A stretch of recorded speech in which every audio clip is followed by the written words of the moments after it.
Hello, students. Today, we will study metals and nonmetals, focusing on their physical and chemical properties.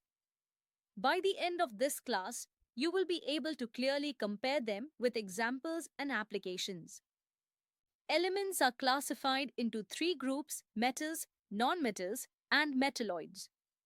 Metals are mostly on the left and center of the periodic table. Nonmetals are on the right side. A few elements, called metalloids, like silicon, arsenic, and boron, show properties of both. Ma'am, why are metals so common compared to non-metals? Very good.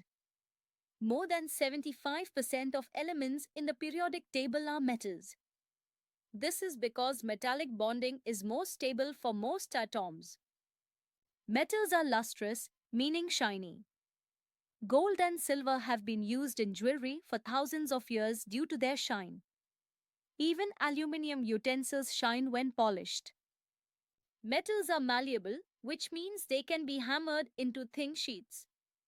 Gold can be beaten into sheets so thin that light can pass through. Aluminium foils used in food packaging are a practical example. Metals are also ductile. They can be drawn into wires.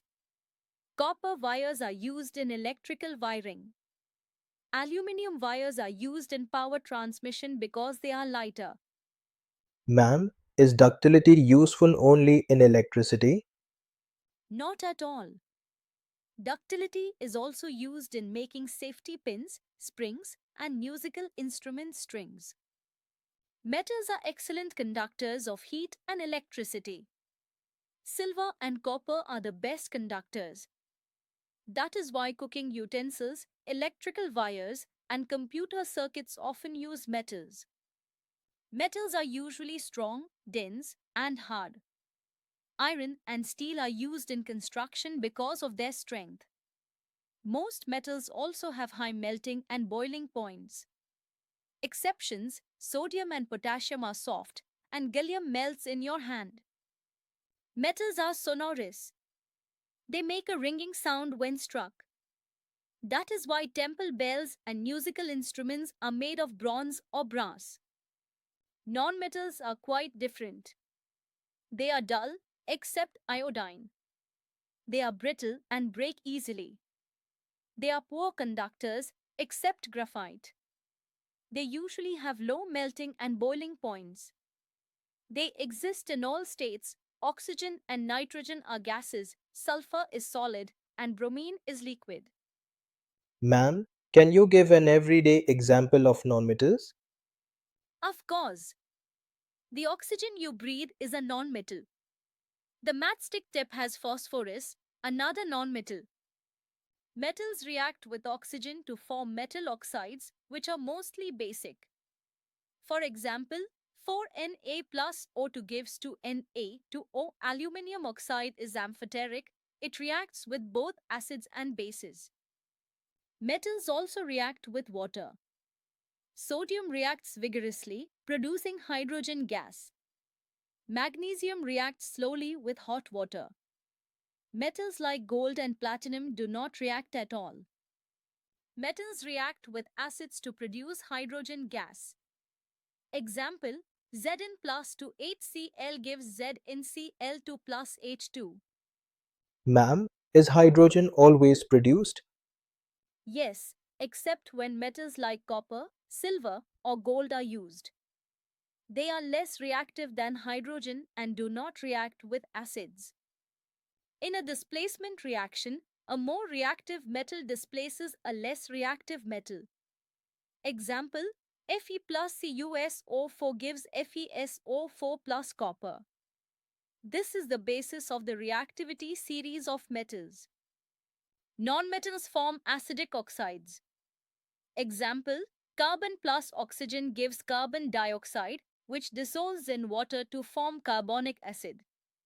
Some, like CO and N2O, are neutral.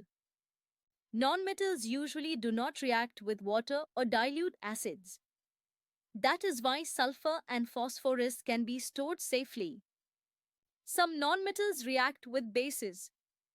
Example: Chlorine reacts with sodium hydroxide to give NaCl, NaOCl, and water. This is used in bleaching and disinfectants. Nonmetals combine with hydrogen to form covalent hydrides. Example: nitrogen reacts with hydrogen to form ammonia. Hydrogen with sulfur forms hydrogen sulfide. Let's compare metals: shiny, malleable, ductile, good conductors. Nonmetals: dull, brittle, poor conductors. Metal oxides are basic or amphoteric.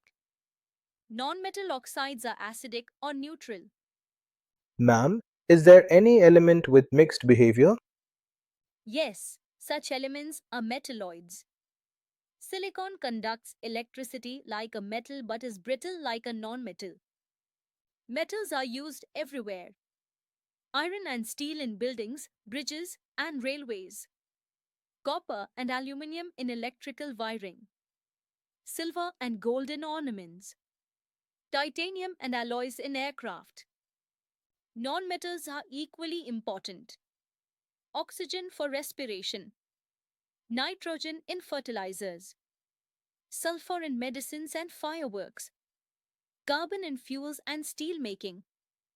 To conclude, metals and nonmetals may look opposite, but both are essential for life and technology. From electricity and construction to breathing and food, they are all around us. That's all for today's class. Jai Hind.